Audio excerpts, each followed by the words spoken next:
نعمتیں وہ ہیں کہ جن کا ہم اس دنیا میں تصور نہیں کر سکتے اگر اس کے وعدے پر یقین ہے. اسی لیے سورہ عنکبوت کے پہلے رکوع میں آیا تھا، میں نے پوری تفصیل سے بیان کیا تھا کہ یہ نہ سمجھنا کہ تمہارے ساتھ جو ہم وعدے کر رہے ہیں، من کان یرجو لقاء اللہ فإن اجل اللہ لآت وهو السمیع العلیم والذین آمنوا باللہ والذین آمنوا وعملوا الصالحات لنکفرن عنہم سیئاتہم وَلَنَجْزِيَنَّهُمْ الَّذِي كَانُوا يَعْمَلُونَ. یہ سارا کس لیے کہ یقین رکھو تمہاری یہ محنتیں اکارت نہیں جائیں گی، تمہارا یہ اثار، تمہاری یہ قربانی ہے، تمہاری یہ مشقتیں یہ ان ریوارڈڈ نہیں جائیں گی. تمہارا وہ پروردگار دیکھ رہا ہے. اے بلال جو تم پر بیت رہی ہے تمہارا رب دیکھ رہا ہے. اے خباب جو کچھ تم پر اس وقت گزر رہی ہے تم اپنے رب کی نگاہوں میں ہو. فَإِنَّكَ بِأَعْيُنِنَا، ہم سب کچھ سن رہے ہیں. اے بلال اس حال میں کہ تمہارے سینے کے اوپر بھاری سل رکھی ہوئی ہے اور اوپر سے سورج آگ برسا رہا ہے اور نیچے سے زمین توے کی طرح جل رہی ہے، اس وقت بھی تمہاری زبان سے جو لفظ نکل رہا احد احد احد احد، اللہ سن رہا ہے کہ میرا ایک بندہ ہے جو اس مشقت کے اندر بھی میری توحید کا نعرہ لگا رہا ہے. تو یہ چیزیں یوں ہی نہیں چلی جائیں گی، اس کا بھرپور صلہ تمہیں ملے گا، بھرپور بدلہ ملے گا.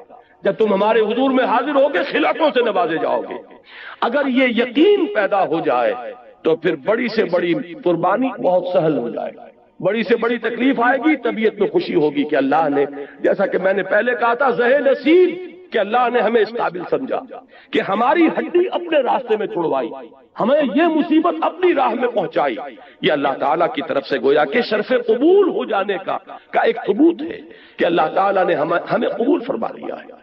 یہ انداز ہوگا کب؟ جب کہ آخرت کا یقین.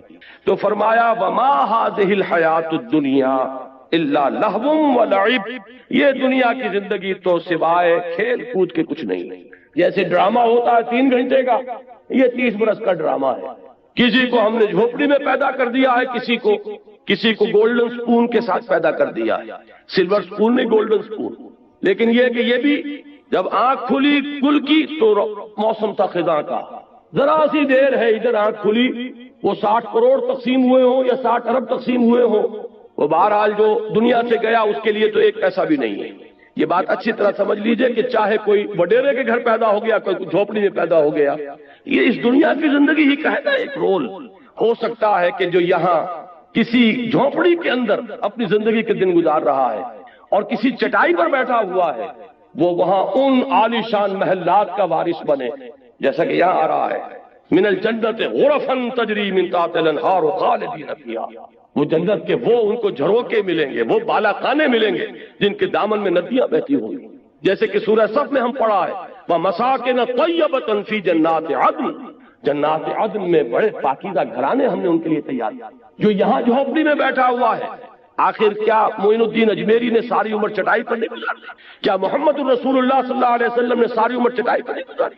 وہ واقعہ ایلا جب ہوا تھا، اس کا آپ نے سنا ہوگا یہ ایک واقعہ کہ جب 1 مہینے کے لیے حضور نے ازواج مطہرات سے ذرا تعلق اپنا منقطع کر لیا تھا، سورہ احزاب میں اس کا مفصل ذکر موجود ہے. تو حضرت عمر، حضور ایک بالا خانے پر تنہا علیحدہ تھے کیونکہ ازواج سے لا تعلقی کر لی تھی. حضرت عمر حاضر ہوئے، نیچے کوئی 6 صحابی بیٹھے ہوئے دروازے پر، ان سے کہا کہ اطلاع دیجئے کہ عمر حاضری کی اجازت چاہتا ہے. حضور کو اطلاع ہوئی، حضور نے اجازت دے دی. آئے جب حضرت عمر داخل ہوئے ہیں اس بالا خانے میں تو حضور اٹھ کر بیٹھ گئے. آپ نے اس وقت کرتا اتارا ہوا تھا، یعنی آپ کا جسم جو ہے وہ بس تہبند تھا، باقی جسم کے اوپر کپڑا نہیں تھا، اور آپ ایک چٹائی پر اس وقت استراحت فرما رہے تھے. جب اٹھ کر بیٹھے تو حضرت عمر نے دیکھا کہ کمر کے اوپر اس چٹائی کے نشان پڑ گئے، جیسے کہ آپ کا اکثر آپ کا مشاہدہ ہوگا. آنکھوں میں آنسو آ گئے حضرت عمر کے.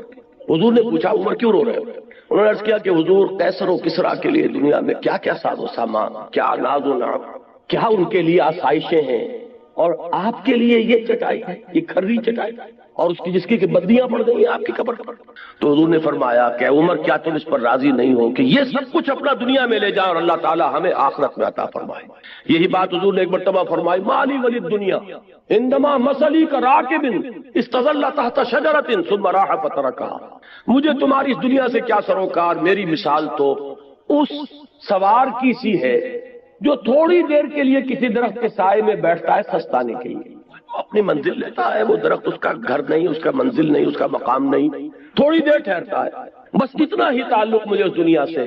اسی لیے آپ نے فرمایا ہے کہ کن فی الدنیا کانک غریب و عابر سبیل، دنیا میں ایسے رہو جیسے راہ چلتے مسافر ہو یا اجنبی ہو، یہ محسوس ہو کہ یہ یہاں کا باسی نہیں ہے، یہ یہاں کی سوچ ہی نہیں رہا، یہاں پھیلنے پھولنے پھلنے کی فکر ہی نہیں کرتا، یہ کہیں اور اس کا دل ٹکا ہوا ہے، کہیں اور اٹکا ہوا ہے۔ یہ اگر آپ کے وجود سے اس کا ظہور نہ ہو رہا ہو تو اس کے معنی یہ ہے کہ ایمان بالآخرہ جیسے کہ اس کا حق ہے وہ آپ کے دل میں نہیں ہے، آپ کے وجود میں سرایت نہیں کر چکا۔ تو یہ آیت نوٹ کیجئے، وما هذه الحیات الدنیا الا لہو ولعب۔ البتہ اس میں ایک آیت اور بھی آتی ہے قرآن مجید میں، وما الحیات الدنیا الا متاع الغرور، یہ دنیا جو ہے یہ سوائے دھوکے کی ٹٹی اور دھوکے کے سامان کے اور کچھ نہیں۔ اس کے برعکس ایک حدیث آتی ہے، بظاہر تضاد ہے لیکن اس کو ریزالو کیجئے اور وہ بات اسی مرحلے پر سمجھ لینی چاہیے۔ حضور نے فرمایا اب دنیا مزرعۃ الآخرہ، دنیا آخرت کی کھیتی ہے، یہاں بو گے تو وہاں کاٹو گے۔ اس کا مطلب یہ دنیا کی بڑی اہمیت ہے۔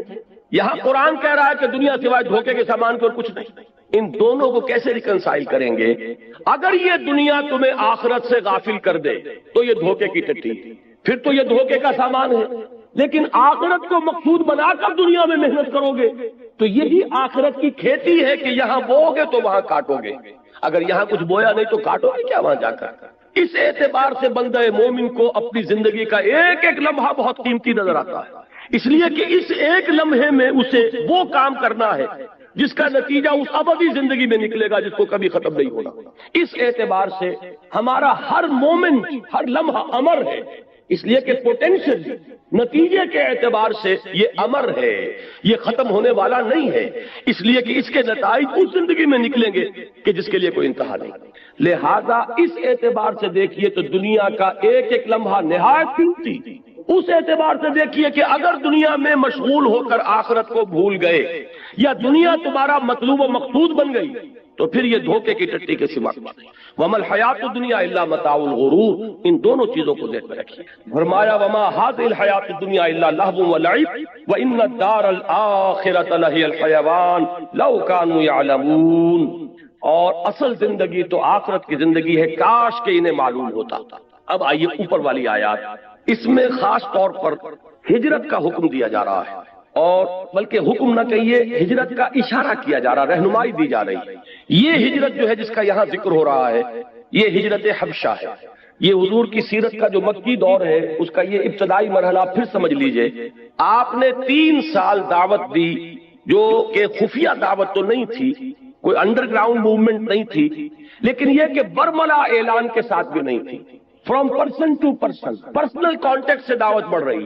تیسرے سال میں وہ آیت نازل ہوئی کہ فاصدع بما تؤمر، اب ڈنکے کی چوٹ کہو اے محمد جس کا کہ تمہیں حکم ہوا ہے۔ تو آپ نے پہلی مرتبہ کوہ صفا پر کھڑے ہو کر آپ نے وا صبا ہا کا نعرہ لگایا، لوگوں کو جمع کیا اور پھر اپنی دعوت پیش کی۔ پہلے 3 سال اور یہ چوتھا سال، اس میں حضور کے خلاف صرف زبانی اقدام ہوا، پاگل کہہ دیا کسی نے، مجنون کہہ دیا کسی نے، کچھ کہہ دیا، لیکن چوتھے سال میں آ کر بات شروع ہو گئی فزیکل پرسیکیوشن، ستاؤ انہیں، مارو انہیں، بھوکا رکھو انہیں، گھروں میں بند کر دو انہیں۔ جو نوجوان تھے انہیں گھروں میں بند کر دیا گیا۔ حضرت عثمان رضی اللہ تعالیٰ عنہ کو ان کے چچا نے چٹائی کے اندر لپیٹ کر اور دھواں دے دیا کہ دم نکلنے لگا گھٹن کی وجہ سے۔ کسی کو گھر سے نکال دیا گیا، مادر ذات برہنہ مصعب بن عمیر رضی اللہ تعالیٰ عنہ مادر ذات برہنہ گھر سے نکال دیا گیا۔ کسی کو جیسا کہ میں نے حضرت بلال کا نقشہ کھینچا اس طرح ستایا جا رہا ہے، کسی کو دہتے ہوئے انگاروں پر لٹایا جا رہا ہے۔ یہ چوتھا سال جو ہے پرسیکیوشن، اور 5ویں سال میں یہ اپنے نقطۂ عروج کو پہنچ گئے۔ اسی وقت یہ آیات نازل ہو رہی ہیں اور اسی وقت انہیں ایک رہنمائی دی گئی۔ وہ رہنمائی یہ ہے، اس لیے کہ 5ویں سال میں ہجرت حبشہ ہوئی ہے، وہ رہنمائی اس میں دی جا رہی ہے۔ یا عبادی الذین آمنوا ان ارضی واسعۃ فایای فاعبدون، اے میرے بندو میری زمین بہت کشادہ ہے۔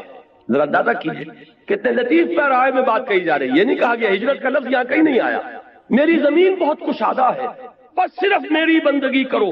یہ بس صرف میری بندگی کرو کا مفہوم کیا ہے یہ تو انشاءاللہ کل تفصیل سے بیان ہوگا۔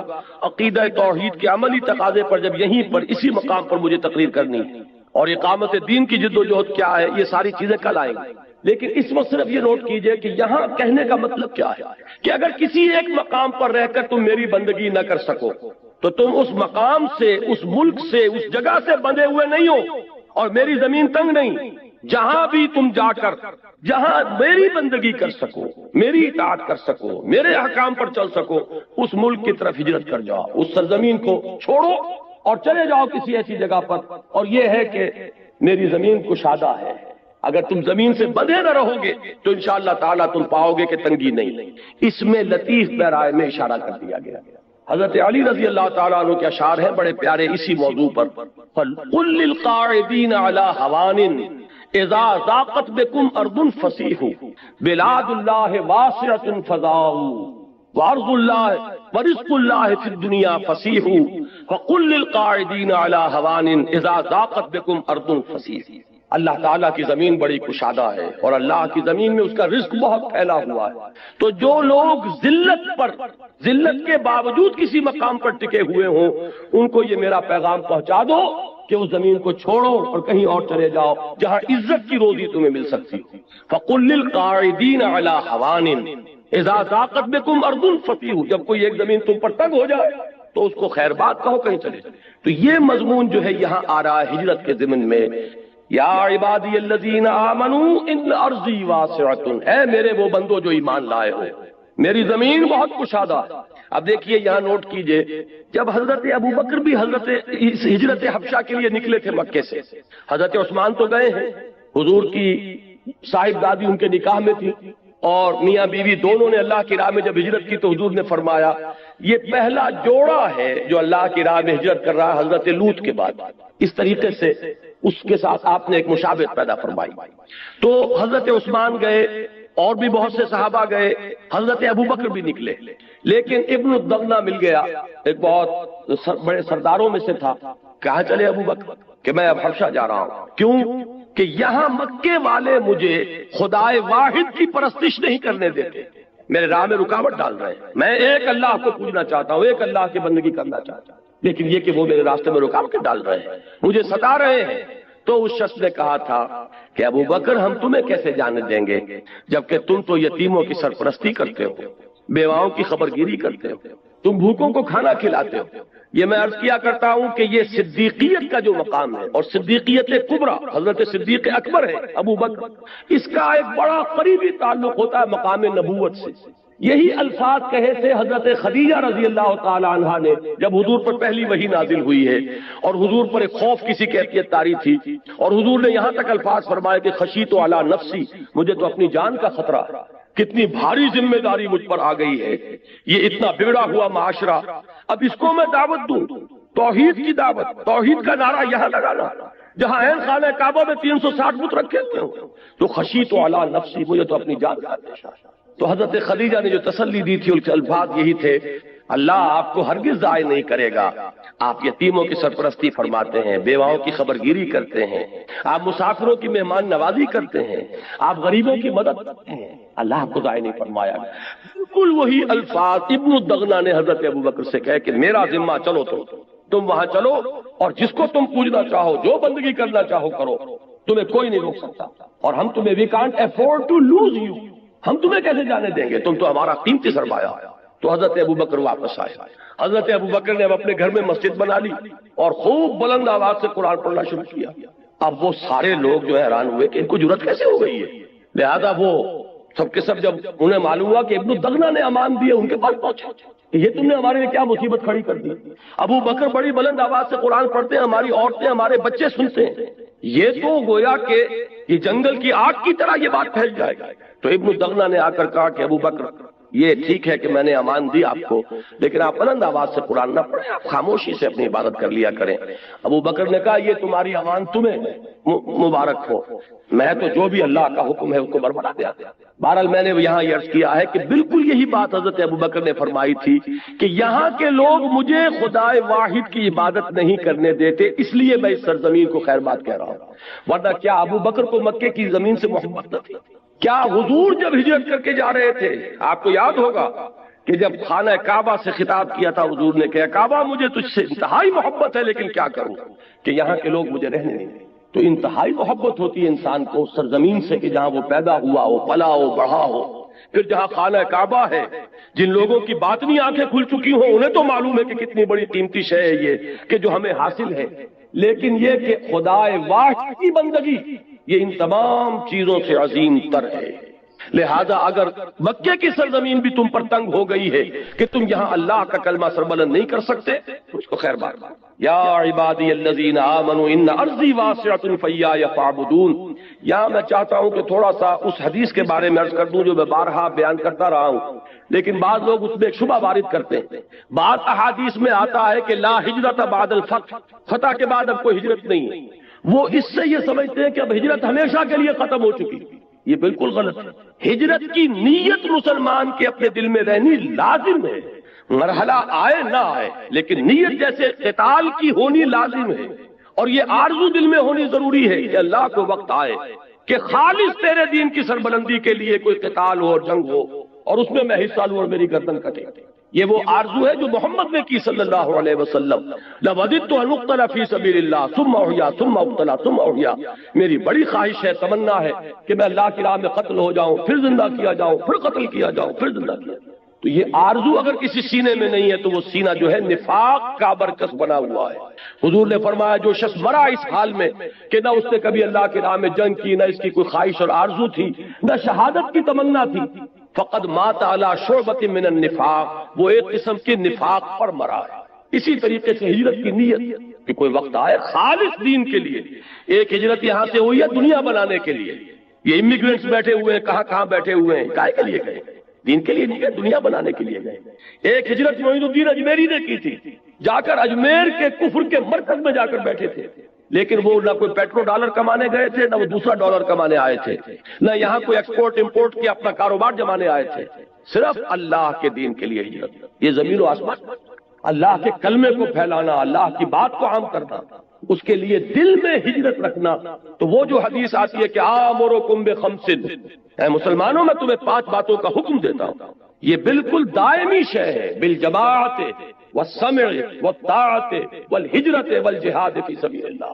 ان 5 چیزوں کا لزوم کہ کوئی نہ کوئی جماعتی شکل ہونی چاہیے، یا تو وہ جماعت قائم ہو ایک خالص اسلامی ریاست تو وہی اصل جماعت ہے، اگر نہیں ہے تو اس کو قائم کرنے کے لیے کوئی جماعت، اس کے اندر تمہیں شامل ہونا چاہیے۔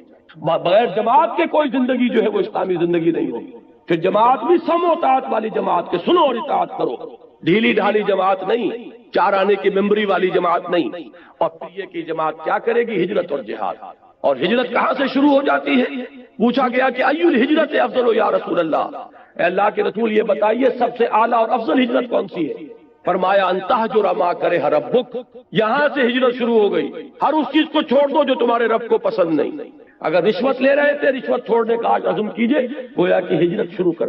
گھر میں اگر پردہ نہیں تھا پردہ نافذ کیجئے، گویا کہ ہجرت کا آغاز ہو گیا۔ معاشرے سے آپ کٹیں گے، آپ کی دوستیاں کٹ جائیں گی، آپ کی رشتہ داریاں ہو سکتا ہے کہ ان میں خلل واقع ہو جائے، ہجرت ہو جائے گی۔ گھر میں رہتے ہوئے ہجرت ہوگی۔ جیسے حضرت عمر کی دعا مجھے یاد آئی، انہوں نے دعا کہ اللہ مجھے شہادت کی موت عطا فرما، لیکن وہ میری موت تیرے نبی ہی کے شہر میں واقع، اس لیے کہ میرے کندھے پر خلافت کا بوجھ ہے، میں اس کو چھوڑ کر کہیں جا نہیں سکتا۔ کتنی خواہش ہوتی ہوگی حضرت عمر کے دل میں پیدا کہ میں بھی کہیں محاذ جنگ پر جاؤں۔ اور ایک موقع پر جبکہ غالباً ایران کے محاذ پر کچھ ریورسلز ہو گئے تھے، کچھ مسلمانوں کو مشکلات پیش آئی تھی، تو حضرت عمر نے ارادہ بھی کر لیا تھا کہ میں جاؤں، میں خود جاؤں گا آپ محاذ پر۔ حضرت علی نے روکا کہ آپ کیا کر رہے ہیں؟ چکی اسی وقت تک چلتی ہے جبکہ اس کا وہ دھرا قائم رہے، آپ کے گرد تو یہ پورا نظام چل رہا ہے، یہ جو درمیان کی کلی ہے اس کلی کے ہٹ جانے سے تو چکی ہٹ جائے گا، لہذا آپ یہاں سے نہ ہٹیے۔ یہ اس قدر حکیمانہ مشورہ تھا حضرت علی رضی اللہ تعالیٰ عنہ کا جو حضرت عمر نے سنا، لیکن کتنی آرزو ہوگی اس کا آپ اندازہ کر لیجئے۔ تو انہوں نے یہ تمنا کی کہ اللہ مجھے شہادت کی موت عطا فرما، لیکن میری وہ موت تیرے نبی ہی کے شہر میں واقع۔ چنانچہ وہی ہوا۔ ابن ملجم کو نہیں، ابو لولو فیروز کا جو خنجر پیوست ہوا ہے تو وہی مدینے میں مسجد نبوی میں نماز پڑھاتے ہوئے ہوا ہے۔ تو یہ بات جو ہے دل میں یہ آرزو رکھنا ضروری۔ اسی طرح ہجرت، اسی طرح قتال، اللہ کی راہ میں شہادت کی آرزو اور اللہ کی راہ میں ہجرت کی تمنا سے یہ سینہ کبھی خالی نہیں ہونا چاہیے، لیکن ہو وہ دین کے لیے، اللہ کے کلمے کی سربلندی کے لیے۔ باقی دنیا کے لیے ہجرت تو سب قومیں ادھر سے ادھر آتی ہیں، آریہ آ گئے تھے کہاں سے چل کر ہندوستان، تو یہ جو ہے معاشی ہجرت اور دنیا کی اور آسائشوں کے لیے ہجرت، وہ تو دنیا میں ہوتی رہتی ہے. اصل ہجرت وہ کہ جو دین کے لیے ہو، تو اس کا اشارہ کر دیا گیا. یہ ہجرت حبشہ سن 5 میں واقع ہو گئی، سن 5 نبوی میں. یا عبادی الذین آمنوا ان ارضی واسعۃ فایای فاعبدون کل نفس ذائقۃ الموت ثم الینا ترجعون. ہر ذی نفس کو موت کا مزہ چکھنا ہے. یہ وہ ایمان بالآخرہ. دنیا عارضی ہے، فانی ہے. یہاں کا بڑے سے بڑا نقصان بھی بہت ہی عارضی اور فانی ہے. یہاں کا بڑے سے بڑا نفع بھی بہت ہی عارضی اور فانی ہے. جو سورہ تغابن میں ہم نے پڑھا تھا کہ ذالک یوم التغابن، ہار اور جیت کے فیصلے کا دن تو وہ ہے یوم القیامہ. نفع اور نقصان کے فیصلے کا دن تو وہ ہے، کون گھاٹے میں رہا کون نفع میں رہا، وہ تو اس روز طے ہوگا. والذین آمنوا وعملوا الصالحات، اور وہ لوگ جو ایمان لائیں اور نیک عمل کریں. یہ میں پہلے تفصیل سے بیان کر چکا ہوں کہ عمل الصالحات سے مراد کیا ہے. ہمارا بدقسمتی سے ایک تصور بن گیا، عمل صالح کا جب لفظ آئے گا نماز روزہ یہ چند چیزیں آئیں گی، بس اس سے آگے کچھ نہیں. حالانکہ آپ غور کریں، یہ سن 5 میں اگر یہ آیات نازل ہو رہی ہیں، ابھی روزے کا تو حکم تھا ہی نہیں. زکوٰۃ کا حکم بھی جا کر مدینے میں آئے گا. شراب حرام نہیں ہے، کوئی شریعت کے احکام نہیں آئے. نماز ہے، نماز کا 5 وقتہ نظام چاہے نہ ہوا ہو لیکن نماز تھی. قیام اللیل تھا، رات کا کھڑا رہنا تھا. لیکن یا 2 وقت کی نماز تھی، جو بھی تھی. 5 وقتہ نماز کا حکم آیا سن 11 نبوی میں، ہجرت سے کوئی 1-1.5 سال قبل، جبکہ حضور کو معراج ہوئی اور معراج میں وہ 5 وقتہ نماز کا آپ کو حکم ہوا ہے. لیکن اس سے پہلے وہ بھی نہیں. تو معلوم یہ ہوا کہ عمل صالح سے مراد ہے ایمان کے عملی تقاضے، جو جس وقت تقاضا ہے. اور جبکہ ایمان کا تقاضا ہے کہ اللہ کے دین کے لیے گردن کٹوائی جائے تو وہ ہوگا عمل صالح کی تفسیر. اب یہاں ایمان کا تقاضا کیا تھا؟ اس ایمان کی دعوت کو عام کرنا، پھیلانا. مکے میں جو ایمان لاتا تھا وہ کیا کرتا تھا آپ بتائیے؟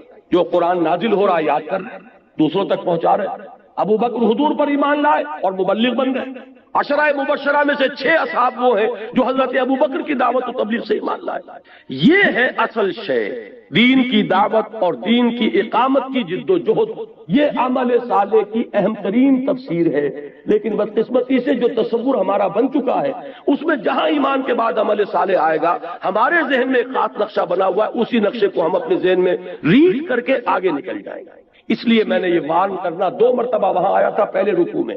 والذین آمنوا وعملوا الصالحات لنکفرن عنہم سیئاتہم ولنجزینہم احسن الذی کانوا یعملون والذین آمنوا وعملوا الصالحات لندخلنہم فی الصالحین. یہ 2 مرتبہ ایک رکوع میں وہاں آیا تھا، یہاں بھی آ گیا. والذین آمنوا وعملوا الصالحات لنبوئنہم من الجنۃ غرفا. ہم لازماً انہیں ٹھکانہ دیں گے، انہیں جگہ دیں گے، انہیں آباد کریں گے جنت کے بالا خانوں میں، تجری من تحت الانہار، جن کے دامن میں ندیاں بہتی ہوں گی. نعم اجر الخالدین فیہا، وہ اس میں رہیں گے ہمیشہ ہمیش. نعم اجر العاملین، بہت ہی عمدہ ہوگا عمل کرنے والوں کا اجر. بہت ہی اعلیٰ اجر و ثواب ہے جو ملے گا عمل کرنے والوں کو. اب یہ پھر وہی بات آ گئی ایمان بالآخرہ، آخرت کا یقین، جنت کا یقین. اگر یہ ہے تو بڑی سے بڑی قربانی ہلکی نظر آئے گی. جان دے دینے کے بارے میں واقعتاً وہ بات صحیح ہوگی کہ جان دی ہوئی اسی کی تھی. حق تو یہ ہے کہ حق ادا نہ ہو، بجائے اس کے کہ آدمی اپنا کوئی کمال سمجھے. یہ سمجھے کہ یہ جان تو اس نے دی تھی، اور اس نے جو کچھ دیا ہے اس جان پر مزید جو نعمتیں کی، ان کا حق ہم نے کون سا ادا کیا؟ جان دے کر تو صرف ایک جان ہی کا حق ادا ہوا. اس نے اور جو ہمیں صلاحیتیں عطا فرمائی، جو ذہانت عطا فرمائی، جو قوت گویائی عطا فرمائی، یہ ساری چیزیں جو دی گئی ہیں ان کا بھی تو حساب ہوگا کہ نہیں ہوگا. تو جان دینا تو صرف اللہ کی عطیہ ہے، جان کا بدلہ تو ہو سکتا ہے، باقی نعمتوں کا حق کہاں ادا ہوگا وہ تو ابھی ہمیں سوچنا پڑے گا کہ ہم نے کیا کیا ہے. اس زبان کو کس مصرف میں استعمال کیا ہے، ذہانت کس کام میں لگائی ہے. اپنی اگر طلاقت لسانی اللہ نے عطا فرمائی تو کس کام میں لگائی. اگر اللہ تعالیٰ نے کوئی کام کرنے کی صلاحیت دی، قوت دی، وہ کس کام میں گوائی.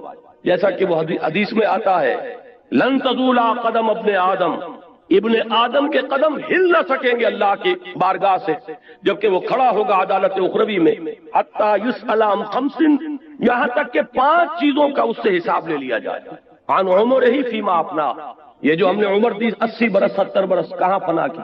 وعن شباب ہی فیما ابلا، خاص طور پر شباب، جوانی کا دور، امنگوں کا دور، ولولوں کا دور، توانائیوں کا دور. جبکہ جوش مار رہا ہوتا ہے اندر قوت کا خزانہ، یہ وقت کہاں گلایا؟ وَعَنْ مَالِهِ مِنْ أَيْنَ اكْتَسَبَهُ فِيمَا أَنْفَقَهُ، حساب کا دو مال کا پائی پائی کا کہ کہاں سے کمایا تھا، حرام سے کہ حلال سے، اور کہاں خرچ کیا، ادائے حقوق میں، انفاق فی سبیل اللہ میں، یا عیاشیوں میں اور گلچھروں میں اور تللوں میں اور اپنی دولت کی نمود و نمائش میں۔ اور آخری پانچواں سوال کیا ہوگا؟ وَعَمَّا عَمِلَ فِيمَا عَلِمَ، جو علم حاصل ہوا اس نے عمل کتنا کیا؟ علم تو اتنا حاصل کر لیا کہ دماغ جو ہے وہ بڑی لائبریری بن گیا، لیکن عمل کچھ بھی نہیں۔ معلوم ہوا کہ یہ علم وبال بن جائے، یہ علم ہمارے خلاف حجت بنے گا۔ تمہیں یہ بھی معلوم تھا، تمہیں یہ بھی معلوم تھا، تمہیں یہ بھی معلوم تھا، اور پھر تم وہیں کے وہیں رہے، زمیں جنبت نہ جنبت گل محمد۔ معلوم ہوا کہ یہ اس شخص کے مقابلے میں دوہرا مجرم ہے، تہرا مجرم ہے، جسے معلوم نہیں تھا، جسے یہ معلوم نہ ہو کہ اقامت دین فرض ہے، وہ اگر اس جد و جہد میں مبتلا نہیں ہے تو کوئی عذر کر سکے گا پیش کہ اللہ مجھے بتایا نہیں، مجھے نماز فرض بتائی تھی وہ میں پڑھتا رہا، مجھے روزہ بتایا گیا فرض ہے وہ میں رکھتا رہا، یہ اقامت دین کی جد و جہد فرض ہے، یہ کسی نے بتایا؟ لیکن جسے معلوم ہو گیا، جس کے دل نے گواہی دے دی، جس کو انشراح صدر حاصل ہو گیا کہ اقامت دین کی جد و جہد فرض ہے، اب اگر وہ اس میں مبتلا نہیں ہوتا وہ اس کے مقابلے میں دوہرا تہرا مجرم ہو جائے گا اللہ کے۔ تو نوٹ کیجئے، یہ ہے وہ دن، نعم اجر العاملین، جنہوں نے یہاں محنتیں کی۔ اب عامل کے لفظ کو سمجھ لیجئے، فعل اور عمل میں یہ فرق ہے، یہ میں نے اپنا جو کتاب کا ابتدائی سورۃ العصر پر اس میں بھی بحث کی ہے۔ فعل کسی بھی کام کو کہہ دیں گے جو مجھ سے ہو رہا ہے، چاہے ارادی ہو رہا ہے یا غیر ارادی ہو رہا ہے، چاہے اس میں کوئی مشقت آئی یا نہیں آئی، لیکن عمل کا لفظ آتا ہے ارادی محنت جس میں مشقت بھی آئے، جس میں انسان پر تکان طاری ہو جائے۔ وجوہ یومئذ، وہ جو آتا ہے حل اتاک حدیث الغاشیہ، وجوہ یومئذ خاشعۃ عاملۃ ناصبہ، بہت سے چہرے ہوں گے اس دن تھکے ہوئے جیسے کہ بڑی مشقت کر کے آئے، اور کچھ چہرے ہوں گے اس کو تر و تازہ، وہ وجوہ یومئذ ناظرۃ، وہ چہرے جو ہیں دمک رہے ہوں گے۔ تو اسی طرح ناعمۃ لسعیھا راضیہ، تو یہاں نوٹ کیجئے نعم اجر العاملین، جنہوں نے یہاں محنتیں کی ہیں، مشقتیں کی ہیں، اللہ کے دین کے لیے قربانیاں دی ہیں، ایثار کیا ہے، روکھی سوکھی پر گزارا کیا ہے۔ حالانکہ وہ بھی زیادہ کما سکتے تھے، وہ اپنا سارا وقت ادھر لگاتے دنیا کی آسائشیں حاصل کر سکتے تھے، لیکن جب وقت کو ادھر ڈائیورٹ کیا، توانائیوں کو ادھر صرف کیا، اپنی قوتوں کو ادھر انویسٹ کیا، تو ظاہر بات ہے دنیا تو سکڑے گی۔ یہ دونوں چیزیں جو ہے دو دو اور چپڑی نہیں مل سکتی، اگر وہاں کا نفع مطلوب ہے یہاں کا نقصان جھیلنا پڑے گا، وہاں کی آسائشیں مطلوب ہے یہاں کی تکلیف گوارا کرنی پڑے گی۔ جب صحابہ کے ساتھ اللہ کا معاملہ یہ رہا ہے کہ اگر تم نے یہ سمجھا تھا کہ چھوٹ جاؤ گے، ٹھنڈے ٹھنڈے جنت میں پہنچ جاؤ گے، ام حسبتم ان تدخلوا الجنہ ولما یاتکم مثل الذین خلوا من قبلکم مستهم الباساء والضراء وزلزلوا حتى يقول الرسول والذین آمنوا معه متى نصر اللہ الا ان نصر اللہ قریب۔ جب صحابہ سے اللہ یہ فرما رہا ہے تو میرے اور آپ کا معاملہ کیا ہے؟ ہم کہاں سے مستثنا ہو جائیں گے؟ تو فرمایا کہ ہم ان عمل کرنے والوں کو، مشقتیں کرنے والوں کو، دین کے لیے قربانیاں جھیلنے والوں کو بہت اعلیٰ اجر عطا فرمائیں گے۔ الذین صبروا، یہ لفظ یہاں جو آیا ہے، واقعہ یہ ہے کہ میرے پاس الفاظ نہیں ہے کہ اس فصاحت اور بلاغت کے بارے میں جو میرا نفس قائم ہوتا ہے دل پر اس کا کچھ اظہار کر سکتا۔ اس صبر کے لفظ میں سب کو سمیٹ لیا۔ یہ صبر ہے بندہ مومن کو جو کرنا پڑتا ہے۔ دنیا کی لذتیں ودن ریچ نظر آ رہی ہیں، ذرا محنت کروں تو یہ میں حاصل کر سکتا ہوں، صبر کرتا ہے کہ نہیں، مجھے اپنی محنت اور توانائی ادھر لگانی، ادھر سے مصیبت آ رہی ہے، نظر آ رہی ہے، بچنے کے لیے بھی نظر آ رہا ہے راستہ۔ ایک کلمہ کفر اگر کہہ دیتے حضرت یاسر اور حضرت سمیہ رضی اللہ تعالی عنہما جان بچ جاتی، لیکن نہیں، انہوں نے صبر کیا، جھیلا، جان دے دی، کلمہ کفر زبان سے نکالنا گوارا نہیں کیا۔ حالانکہ یہ جان لیجئے دین میں حرام نہیں ہے، جان بچانے کے لیے کلمہ کفر کہہ دینا حرام نہیں ہے، اس کے قرآن مجید میں صراحت کے ساتھ اجازت دی کہ دل میں اگر کفر کا اثر نہ آئے تو زبان سے کلمہ کفر کہہ کر جان بچا لی جائے تو اس کی اجازت ہے، لیکن یہ رخصت کہلائے گی، عزیمت نہیں کہلائے گی۔ عزیمت یہ کہلائے گی کہ گردن کٹ جائے، لیکن زبان سے کوئی کلمہ جو ہے حق کے خلاف نہیں نکالنا۔ اب یہ چیزیں جو ہے یہ سب صبر تو ہے، صبر علی الطاعہ، صبر عن المعصیہ، صبر علی المصیبہ، یہ سارے کے سارے جو ہے صبر ہے۔ صبح کا وقت ہے، نیند آ رہی ہے، ٹھنڈی ہوا چل رہی ہے، نماز کا وقت ہے، ادھر سے اللہ کی پکار ہے، ادھر سے نفس جو ہے استراحت کا طالب ہے، اگر وہ صبر کا مادہ نہیں ہے تو کیسے اٹھے گا؟ سردی کا موسم ہے، معلوم ہے کہ پانی بھی گرم کا کوئی اہتمام نہیں ہے، لیکن یہ صبر نہیں ہے تو کیسے اٹھے گا وضو کرنے کے لیے، نماز پڑھنے کے لیے؟ اسی طرح کوئی شخص رشوت پیش کر رہا ہے، کوئی اور انلیگل گریٹیفیکیشن، کوئی نظر آ رہا ہے کہ ہاتھ پڑ رہا ہے میرا اس وقت، اور اس وقت جو ہے شیطان کیا کچھ نہیں پٹی پڑھاتا، میاں سب کے سب کرتے ہیں، پاگل ہو گئے، تمہارا دماغ خراب ہو گیا ہے، فلاں حاجی صاحب یہ کام نہیں اور فلاں صاحب جو ہے وہ یہ نہیں کرتے، اور تمہارے اوپر سارا جو تقویٰ کا ہے آ گیا ہے، اور یہ بیوی کی یہ فرمائش اتنے عرصے سے روکی پڑی ہے، اور بچوں کا داخلے کی فیس جو ہے وہ نہیں ہے، آ رہا ہے۔ اس وقت نفس اپنا پورا زور لگاتا ہے، شیطان پورا زور لگاتا ہے، اس وقت بندہ مومن کو روکنے والی چیز یہی صبر ہے، صبر عن المعصیہ، صبر علی الاطاعہ، اطاعت پر صبر کرنا، معصیت سے صبر کرنا، امتحان پر صبر کرنا، ثابت قدم رہنا، ڈٹے رہنا، گردن کٹ جائے لیکن قدم پیچھے نہ ہٹے، یہ سب صبر ہے۔ تو یہاں دیکھیے اس پورے کردار کو ایک لفظ میں سمو دیا، الذین صبروا، وہ لوگ کہ جنہوں نے صبر کی روش اختیار کی، وعلی ربہم یتوکلون، اور جو اپنے رب پر توکل کرتے رہے، سارا بھروسہ، سارا تکیہ، سارا دار و مدار اللہ پر۔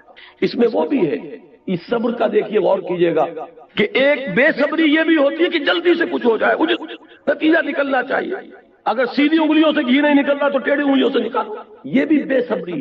صبر کرو اور سہج اور صحیح طریقے پر دعوت کے کام کو آگے بڑھاؤ، کہیں صرف یہ آدمی جو ہے کسی طرح یہ راضی ہو جائے تو چلو کچھ لے دے کر معاملہ کر لو، کچھ تھوڑی سی کمپرومائز کا ایٹیچیوڈ اختیار کر لو، یہ کوئی نہ مانے تمہیں حق کہنا ہے اور حق ہی کہنا ہے، اس میں باطل کی کوئی آمیزش نہیں آنے دینی ہے۔ کیوں کہا گیا حضور سے یہ لن ترضی عنک الیہود ولا النصارى حتی تتبع ملتہم، اے نبی یہ یہودی اور یہ نصارہ یہ آپ سے ہرگز راضی نہیں ہوں گے یہاں تک کہ آپ خود ان کی پیروی کریں، یہ تو چاہیں گے کہ آپ ان کے پیچھے لگے تو آپ سے راضی ہوں گے، تو آپ تو جو بھی بات آپ حق جو آپ پر نازل کیا گیا اس کو کہتے رہیے، ڈنکے کی چوٹ اسی کا اعلان کیجیے۔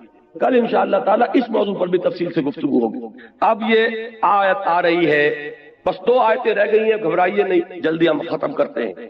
یہ اقامت دین کی جد و جہد میں جو لوگ لگے ہوئے ہوں ان کے لیے ظاہر بات ہے خود بھی نفس کے اندر سے بھی یہ بات سامنے آتی ہے اور لوگ بھی اسے اس طرح متوجہ کرتے ہیں، میاں کیا کھاؤ گے، کیا پیو گے، یہ ساری ضرورتیں زندگی کی ہیں، اس کا کوئی انتظام، کوئی اہتمام، آخر کچھ نہ کچھ برے وقت کے لیے پسنداز ہونا چاہیے نا، شروع میں بتا، یہ ساری چیزیں انسان کے اپنے اندر سے بھی ابھرتی ہیں، اور کچھ لوگ بھی ہوتے ہیں بڑے ناصحانہ انداز میں، بڑے مشفقانہ انداز میں اور بڑے ہی بزرگانہ انداز میں جو یہ سارا یہ پٹی پڑھاتے ہیں۔ اب یہ ہے جس کا علاج دیا جا رہا اس آیت میں، وَكَأَيٍّ مِّن دَابَّةٍ لَا تَحْمِلُ رِزْقَهَا اللَّهُ يَرْزُقُهَا وَإِيَّاكُمْ، اور کتنے ہی ہیں چوپائے اس زمین میں کہ جو اپنا رزق اٹھائے نہیں پھرتے، اللہ ہی ان کو رزق پہنچاتا ہے، وہی تمہیں بھی رزق پہنچاتا ہے۔ یہ یقین ہے اللہ کی رزاقیت پر، اس کا تعلق ہے سابقہ آیت کے لفظ توکل سے، وہ اللہ جس نے مجھے پیدا کیا، وہ اللہ کہ میں نے اپنے آپ کو اسی کے دین کی خدمت میں لگا دیا ہے، کیا وہ مجھے بالکل چھوڑ دے گا؟ کیا وہ میری مدد نہیں کرے گا؟ کیا وہ مجھے رزق نہیں پہنچائے گا؟ وہ پتھروں کے اندر کیڑے ہیں انہیں رزق پہنچا رہا، تمہیں نہیں پہنچائے گا؟ سوچو تو صحیح، کتنا سوء ظن ہے، اتنا اللہ تعالیٰ کے بارے میں اللہ سے بے اعتمادی ہے تمہارے اندر۔ بالکل یہی الفاظ ہیں حضرت مسیح علیہ السلام کے سرمن آف دی ماؤنٹ میں، وہ جو پہاڑی کا وعظ جس کے بارے میں بارہا میں نے کہا ہے آپ سے کہ اس سے اونچا، اس سے زیادہ مؤثر وعظ میری نظر سے آج تک نہیں گزرا۔ متی کی انجیل میں میں مشورہ دوں گا کہ جب بھی اگر موقع ملے متی کی انجیل میں وہ پہاڑی کا وعظ ضرور پڑھیے، اس میں الفاظ یہ ہیں، کیوں فکر کرتے ہو کہ کیا کھاؤ گے؟ جنگل کی چڑیوں کو نہیں دیکھتے، نہ وہ ہل چلاتی ہیں، نہ بیج بوتی ہیں، نہ فصل کاٹتی ہیں، پھر بھی میں تم سے کہتا ہوں کہ وہ صبح خالی پیٹ نکلتی ہیں اور شام کو آسودہ ہو کر لوٹ کر آتی ہیں۔ تو وہ خدا جو جنگل کی چڑیوں کو رزق پہنچا رہا ہے، کیا وہ تمہیں نہ پہنچائے گا؟ لیکن تمہیں اللہ پر یقین نہیں ہے، اور تم کیوں سوچتے ہو، کیوں فکر کرتے ہو کہ کیا پہنو گے؟ جنگل کی سوسن کو نہیں دیکھتے، وہ نہ بوتی ہے، نہ کاٹتی ہے، نہ بنتی ہے، پھر بھی میں تم سے کہتا ہوں کہ جیسا شاندار لباس وہ پہنتی ہے، سلیمان بھی اپنی تمام تر شان و شوکت کے باوجود ویسا ملبس نہ تھا۔ تو جو تمہارا وہ باپ، آسمانی باپ، جو اس جنگل کی گھاس کو اتنے خوشنما لباس دے رہا ہے جو اب ہے اور کل تنور میں جھونک دی جائے گی، کیا وہ تمہیں ننگا رکھے گا؟ لیکن اصل بات یہ ہے کہ تمہیں توکل نہیں، کوئی الفاظ اصل میں مشکات تو ایک ہی ہے نا، مشکات المصابیح، یہ ایک حدیث کی کتاب کا نام ہے جس میں بہت سی جو کتابیں ہیں امہات الکتب جو ہیں احادیث کی، ان میں سے ایک سلیکشن کیا گیا، اس لیے اس کا نام رکھا گیا مشکات المصابیح، ایک ایسا طاق جس میں ایک چراغ نہیں کئی چراغ جل رہے ہیں۔ تو اسی طریقے سے یہ مشکات جو ہے، طاق جو ہے وحی کا، اسی کا ایک چراغ ہے تورات، اسی کا ایک چراغ ہے انجیل، اسی وحی آسمانی کے طاق کا ایک چراغ ہے زبور، اسی کے چراغ تھے صحف ابراہیم، اور اسی کا روشن ترین اور کامل ترین چراغ ہے قرآن حکیم۔ تو ایک ہی مشکات نبوت ہے، وہیں سے یہ تعلیمات حاصل ہوئی ہیں کہ کیوں فکر کرتے ہو کہ کیا کھاؤ گے کیا پہنو گے۔ اب یہ بات جان لیجئے، جو شخص اللہ کے کام میں اپنے آپ کو لگا دے، میں ایک حدیث آپ کو سنا رہا ہوں، من کان فی حاجت اخیہ کان اللہ فی حاجتہ ہی، جو اپنے بھائی کی کوئی ضرورت پوری کرنے میں لگ جائے گا اللہ تعالیٰ اس کی ضرورت پوری کرے گا۔ یہ تو ہے انسانوں کے درمیان کہ میں آپ کی کوئی ضرورت پوری کر رہا ہوں، اللہ تعالیٰ میری ضرورت پوری کرے گا، آپ میری کوئی ضرورت پوری کر رہے ہیں، اللہ تعالیٰ آپ کی ضرورت پوری کرے گا۔ حالانکہ ہم نے اللہ کے لیے نہیں کیا، اپنے بھائی کی ضرورت پوری کرتا ہے۔ اگر کوئی شخص اللہ کے دین کے لیے اپنے آپ کو لگا دے تو کیا اللہ تعالیٰ اس کی ضرورتیں پوری نہیں کرے گا؟ لیکن ضرورت ہے توکل کی، ضرورت ہے یقین کی، ضرورت ہے اعتماد کی، اللہ پر وثوق۔ اچھا یہ بھی جان لیجئے یہ وثوق پیدا کب ہوتا ہے؟ اگر آپ اپنے دل میں جھانکیں گے اور یہ محسوس کریں گے کہ آپ کا تعلق اللہ کے ساتھ مخلصانہ ہے تو یقین کا ہوگا آپ کو کہ اللہ میرا ساتھ کبھی نہیں چھوڑے گا۔ لیکن اگر آپ جھانکیں اپنے دل میں اور دل آپ کو الٹا جواب دے کہ تم دھوکے باز ہو، تم فراڈ کر رہے ہو، تم نے سارا دینداری کا لبادہ جو ہے لوگوں کو دکھانے کے لیے پہنا ہوا ہے، تمہاری اصل حقیقت کچھ اور ہے، تو آپ کو کبھی یقین نہیں ہو سکتا کہ اللہ آپ کی امداد کرے گا، اللہ آپ کے لیے راستے کھولے گا۔ یہ اللہ راستے کھولے گا، یہ یقین اس وقت پیدا ہوتا ہے جبکہ دل کے اندر خود آپ کو یہ یقین ہو کہ آپ کا اللہ کے ساتھ تعلق مخلصانہ نہیں ہے، فراڈ نہیں، خلوص کو پیدا کرتا ہے۔ وہ آپ نے انگریزی کا وہ ضرب المثل سنیے، لو بگیٹس لو، ہیٹریٹ بگیٹس ہیٹریٹ۔ فارسی میں وہ ہے کہ گندم از گندم میں روئے، جو سے جو، گندم سے گندم پیدا ہوگی، جو سے جو۔ اگر اللہ کے ساتھ خلوص ہے تو اللہ کا بھی تمہارے ساتھ خلوص ہوگا۔ اگر تم دل گواہی دے کہ تم نے اللہ کے ساتھ اخلاص کا معاملہ کیا ہے تو دل کو یہ یقین ہوگا کہ اللہ تعالیٰ بھی تمہارا ساتھ کبھی نہیں چھوڑے گا۔ یہ ہے وہ بات، الذین صبروا علی ربہم یتوکلون وکأی من دابۃ لا تحمل رزقہا۔ اگر معاش کے فکری میں پڑے رہے اور اسی کو تم نے اپنے سر پر مسلط کر لیا تو اس سے کبھی نہیں چھٹو گے، دین کا کوئی کام نہیں کر سکتا۔ میں اس میں توکل کرو اور لگا دو اپنے آپ کو اللہ کے دین کے لیے، تو اللہ تعالیٰ کوئی شریف انسان بھی ایسے انسان کو کبھی نہیں چھوڑتا جس کا اس کے ساتھ ایک مخلصانہ تعلق ہو۔ تو ذرا تصور تو کرو کہ اللہ تعالیٰ کیسے چھوڑ دے گا اپنے نسبت سے، کیا اس کی وہ ضروریات پوری نہ کرے گا؟ اللہ یرزقھا وایاکم، اللہ ہی ان چڑیوں کو بھی، ان چوپایوں کو بھی رزق پہنچا رہا ہے، وہ تمہیں بھی رزق پہنچائے گا۔ وہو السمیع العلیم، اور وہ سب کچھ سننے والا اور سب کچھ جاننے والا ہے، تمہاری دعائیں سنتا ہے، تمہارے حالات سے باخبر ہے، وہ دیکھ رہا ہے۔ بلکہ تم اپنی ضروریات کو نہیں جانتے کہ کل کس بات کی ضرورت پیش آئے گی، اللہ تو جانتا ہے، وہ تمہارے لیے پہلے سے اس کا اہتمام کرے۔ اب آخری آیت جو اس صفحے پر ہے اس کو پڑھ لیجئے، یہ ہمارے درس کے آج کے درس کا اختتامی جو ہے نقطہ ہے، یہ ہے وہی توکل کا ایک اور مظہر۔ توکل کا ایک مظہر تو یہ آیا کہ رزق اور دنیاوی ضروریات کے لیے انسان اللہ کو اپنا کفیل بنا دے۔ میں نے اللہ کے حوالے کیا سپردم بے تو مایا خیشرا تو دانی حساب کم و بیش۔ بڑے پیارے اشعار ہیں اس موضوع پر کہ میرا اپنے معاملے میں خود فکر کرنا یہ تو میرے لیے مسائل پیدا کرتا ہے، اور جو کارساز ہے میرا جو سب کچھ جانتا ہے۔ دیکھیے اپنے ایک مسئلے کو میں حل کرنے کی کوشش کر رہا ہوں، میرا علم محدود ہے لہذا میں غلطی بھی کر سکتا ہوں، بجائے اس کو حل کرنے کو اور الجھا لوں گا۔ اگر اللہ کے حوالے کر دوں تفویض الامر الی اللہ، افوض امری الی اللہ ان اللہ بصیر بالعباد، اللہ کا علم کو ناقص نہیں، اللہ اپنے علم کامل سے اور قدرت کاملہ سے میرے کام کو بنائے گا، تو کام کے بننے کا زیادہ امکان اس شکل میں یا اس میں ہے۔ یہ ہے وہ مفہوم جو شعر کا ہے، کار ساز ماں بے فکر کار ماں، فکر ماں در کار ماں آزار ماں۔ جب میں اپنے کاموں میں خود اپنے آپ کو متفکر کر لیتا ہوں تو اپنے لیے آزار پیدا کر لیتا ہوں، مصیبت پیدا کر لیتا ہوں، طرح طرح کی ٹھوکریں، طرح طرح کے غلط اقدامات۔ تو فکر ماں در کار ماں آزار ماں، کار ساز ماں بے فکر کار ماں، میرا کار ساز اگر وہ میرے کام کی فکر میں ہے تو اب اس سے زیادہ میرے لیے اطمینان کی بات کیا ہو؟ لیکن وہ کب فکر کرے گا جب تم اس کے دین کی فکر کر رہے ہو، تم اس کے لیے اپنے آپ کو لگا دو، تمہارے معاملات کو اپنے ذمے لے لے گا۔ تو اللہ تعالیٰ جس کا کفیل بن جائے، اب اس کے لیے کوئی چنتا، کوئی فکر، کوئی پریشانی ہوگی۔ ایک مظہر تو یہ ہے توکل کا، اور آخری مظہر یہ ہے اللہ کی مدد کا اتنا پختہ وعدہ یہاں آ رہا ہے، والذین جاہدوا فینا لنہدینہم سبلنا۔ یہ میں پہلے بیان کر چکا ہوں سورہ عنکبوت کے پہلے رکوع کے درس میں۔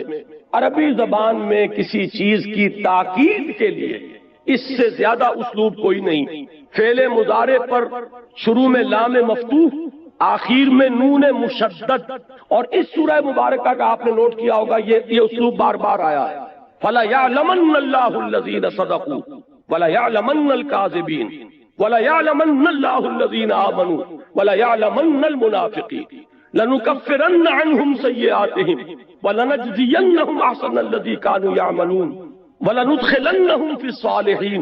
یہ اتنی مرتبہ تو وہاں آیا تھا، آج کے درس میں بھی آیا تھا لَنُبَوِّئَنَّهُمْ مِنَ الْجَنَّةِ غُرَفًا، ہم لازماً انہیں جگہ دیں گے جنت کے بالا خانوں میں۔ اور اب آخر میں پھر وہی اسلوب آ رہا ہے، وَالَّذِينَ جَاهَدُوا فِينَا، وہ لوگ جو ہماری راہ میں جہاد کریں، محنتیں کریں، کوشش کریں ہمارے دین کی اشاعت، ہمارے دین کے غلبے کے لیے۔ دو چیزیں ہیں، ایک ہے دین کی اشاعت پھیلانا، ایک ہے دین کو کھڑا کرنا، قائم کرنا، نافذ کرنا، غالب کرنا، اس کا بول بالا کرنا۔ اس پر میری تفصیلی تقریر ہوگی پرسوں انشاءاللہ تعالی۔ یہ دین کا کھڑا کرنا کیا ہے، اس کے لیے آج کی اصطلاح اسلامی انقلاب، پاکستان میں اسلامی انقلاب کیا، کیوں اور کیسے، یہ میرا پرسوں کی تقریر کا موضوع ہے جو مسجد بطحہ نارتھ ناظم آباد میں ہوگی۔ کل کا یہیں پر جو پروگرام ہے اسی وقت، وہ وقت کا مجھے بتا دیا جائے، اس کا کوئی تعین انہوں نے اور کیا ہو تو۔ جی 7 بجے ہے کل کا وقت، 7 بجے یہاں پھر میری تقریر ہے توحید کے عملی تقاضے۔ یہ میں کل کی تقریر اور پرسوں کی تقریر کے بارے میں اس لیے ذکر کر رہا ہوں کہ آپ ابھی سے طے کر کے اٹھیں کہ ان دونوں اجتماعات میں بھی شرکت فرمائیں۔ یعنی کہ پتہ نہیں کہ کب تک یہ مہلتیں میرے پاس ہیں، کب تک یہ توانائی ہے، کب تک یہ صحت ہے، کب تک اللہ تعالیٰ کی طرف سے یہ مواقع حاصل ہیں۔ تو یہ مضامین جو ہے مجھ سے سن لیجئے، پھر غور کیجئے، سوچئے کہ عجب کہ اللہ تعالیٰ آپ حضرات کو اپنے اس دین کے غلبے کی جد و جہد کے لیے قبول فرما۔ یہ میرے نزدیک سب سے بڑی کامیابی ہے جو انسان کو حاصل ہو سکتی ہے اس دنیا میں، اللہ تعالیٰ اسے قبول فرما لے اپنے دین کی خدمت اور اس کے غلبے کی جد و جہد۔ اس میں یہ فرمایا وَالَّذِينَ جَاهَدُوا فِينَا۔ اب دیکھیے جو حدیث میں نے سنائی تھی آمرکم بخمس بالجماعت والسمع والطاعت والہجرت والجہاد فی سبیل اللہ، آج کے سبق میں ہجرت کا ذکر بھی آ گیا۔ یا عبادی الذین آمنوا ان ارضی واسعۃ فایایا فاعبدون کل نفس ذائقۃ الموت ثم الینا ترجعون والذین آمنوا وعملوا الصالحات لنبوئنهم من الجنۃ غرفا۔ اور اب جہاد کا ذکر آ گیا جس پر یہ سورت ختم ہو گئی۔ والذین جاہدوا فینا، وہ لوگ جو جہاد کریں ہماری راہ میں۔ اور جہاد 2 کاموں کے لیے ہوگا، دین کا پھیلانا اور دین کا غالب کرنا۔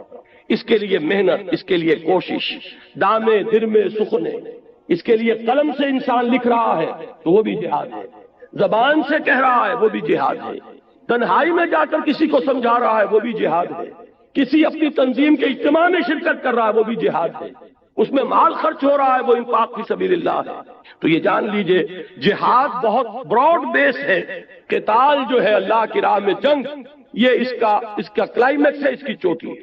ایک مثلث کو ذہن میں رکھیے کہ اس کا بیس ہے اور پھر دونوں سائڈز جو ہے وہ جا کر اوپر ایک نقطے پر مل جاتا ہے۔ یہ بیس جہاد ہے اور وہ قتال فی سبیل اللہ ہے۔ بیس جو ہے بہت براڈ ہے، جو کوشش، جو محنت، جو جد و جہد اللہ کے دین کے پھیلانے یا قائم کرنے کے لیے ہو رہی ہے وہ جہاد فی سبیل اللہ ہے۔ البتہ اس کی آخری منزل قتال فی سبیل اللہ ہے، جو سورہ صف میں ہم پڑھ چکے۔ مقام محبوبیت وہی ہے، جو وہاں پہنچے گا وہ محبوب ہوگا اللہ کا۔ ان اللہ یحب الذین یقاتلون فی سبیلہ صفا کانہم بنیان مرصوص۔ یا اللہ تعالیٰ کو تو محبت اپنے ان بندوں سے ہے جو اس کی راہ میں جنگ کرتے ہیں صفے باندھ کر گویا کسی سے پلائی ہوئی دیوار۔ وہ لفظ جہاد ہے جس پر سورت ختم ہو رہی ہے، والذین جاہدوا فینا لنہدینہم سبلنا۔ انتہائی تاکید کے ساتھ وعدہ، ہم لازماً ان کی رہنمائی کریں گے اپنے راستوں کی طرف۔ یعنی یہ ہے کہ انسان آج کا کام کر رہا ہے، کل کیا ہوگا، کل کون سی منزل آئے گی، ہمیں کدھر جانا ہوگا، کیا اقدام کرنا ہوگا، یہ آج کی فکر نہ کرو، آج اس کی فکر نہ کرو، اللہ تعالیٰ راستے کھولتا چلا جائے گا۔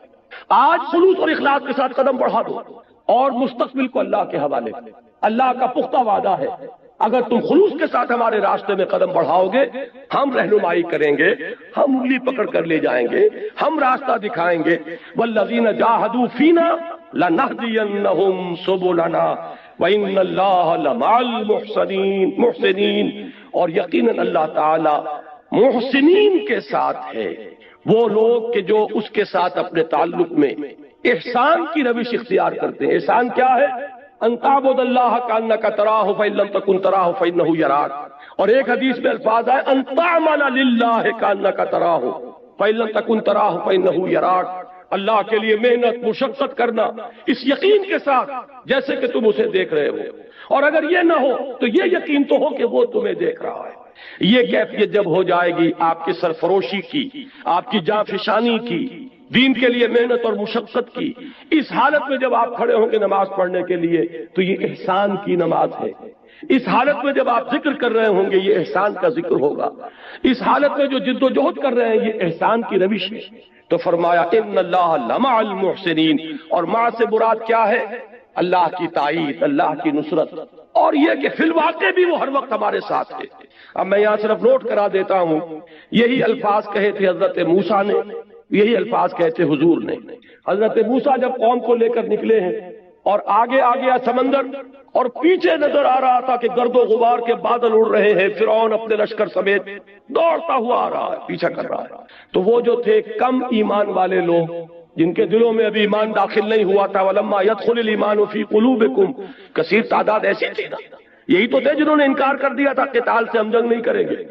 انہوں نے کہا اِنَّا لَمُدْرَكُونَ، موسیٰ ہم تو پکڑے گئے مارے گئے۔ یہ کہاں مروایا تم نے؟ قرآن مجید میں تو یہ الفاظ نہیں ہے، لیکن تورات میں یہ الفاظ موجود ہیں کہ لوگوں نے موسیٰ کے خلاف جو ہے کہ اس سے تو بہتر تھا کہ ہم وہیں تھے، وہاں بہرحال غلامی تھی، مزدوری تھی، لیکن یہ کہ یہ تو اب ہمارے سب کو ہلاک کر دیں گے، یہاں پر تم نے ہمیں مروا دیا۔ اس وقت حضرت موسیٰ کا جواب کیا تھا؟ قرآن میں وہ الفاظ ہے کلا، ہرگز نہیں، ان معی ربی سیہدین، میرے ساتھ میرا رب ہے وہ مجھے راستہ دے گا۔ یہ یقین جو ہے یہ بھی اصلاح کے ہر کارکن کے لیے ضروری ہے۔ اللہ کی مدد، اللہ کی رضاقیت، ان دونوں چیزوں کا یقین جب ہوگا اور اللہ راستہ دکھائے گا، اللہ رہنمائی فرمائے گا۔ یہی بات میں نے عرض کیا کہ حضور نے فرمائی تھی غار ثور میں، جب حضرت ابو بکر نے گھبرا کر کہا کہ حضور اگر ان میں سے کسی نے ایسے ہی جھانک لیا تب بھی ہم پکڑے جائیں گے، اس وقت حضور نے کیا فرمایا تھا؟ لا تحزن ان اللہ معنا، گھبراؤ نہیں ابو بکر، کوئی فکر نہ کرو، کسی تشویش کو اپنے قریب مت آنے دو، اللہ ہمارے ساتھ ہے۔ تو اللہ ساتھ ہے تو پھر کسی کا ڈر کیا ہے؟ اس پر یہ صورت ختم ہوئی، وَإِنَّ اللَّهَ لَمَعَ الْمُحْسِنِينَ، اللہ تعالیٰ ان کا ساتھ دے گا جنہوں نے اپنا تن من دھن اس کے دین کے لیے وقف کر دیا ہو۔ کیا اللہ تعالیٰ ان کو بے یار و مددگار چھوڑ دے گا؟ نہیں، یقین رکھو، تمہارا دل ٹک جانا چاہیے اس پر کہ اللہ تعالیٰ رہنمائی فرمائے گا، جہاں کوئی راستہ نظر نہیں آئے گا وہاں راستہ کھولے گا۔ یرزقہ من حیث لا یحتسب، وہاں سے تمہیں رزق پہنچائے گا جہاں سے تمہیں گمان تک نہیں ہوگا۔ لیکن یہ ساری چیزیں ضروری ہیں کہ اس کے لیے ایمان موجود ہو دل میں۔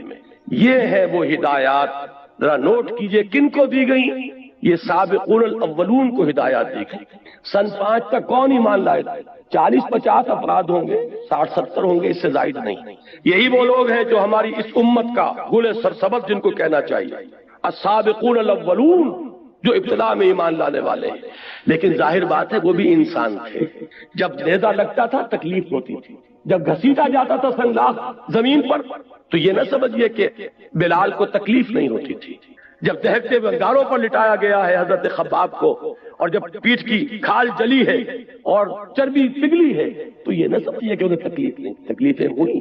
پھر یہ کہ وقتی طور پر ایک تشویش بھی پیدا ہونا فطری سی بات ہے، لیکن اگر یہ ہدایات سامنے ہو، اللہ تعالیٰ کی ان آیات بینات کو انسان اپنے دل اور دماغ میں بٹھا لے، اگر ان کی تلاوت کرتا رہتا ہو، اتل ما اوحی الیک من الکتاب واقم الصلاۃ، ان الصلاۃ تنہی عن الفحشاء والمنکر، تو اب اس میں صبر پیدا ہوگا، ثبات پیدا ہوگا، یہ بات کہ موت تو یقینی ہے اور یہ دنیا فانی ہے، یہ زندگی عارضی ہے اور وہ ابدی زندگی ہے، وہ ہمیشہ کی زندگی ہے، اس کا استحضار رہے گا تو یہاں کا بڑے سے بڑا نقصان بہت ہلکا نظر آئے گا، یہاں کی بڑی سے بڑی مصیبت بہت ہی ہلکی نظر آئے گی۔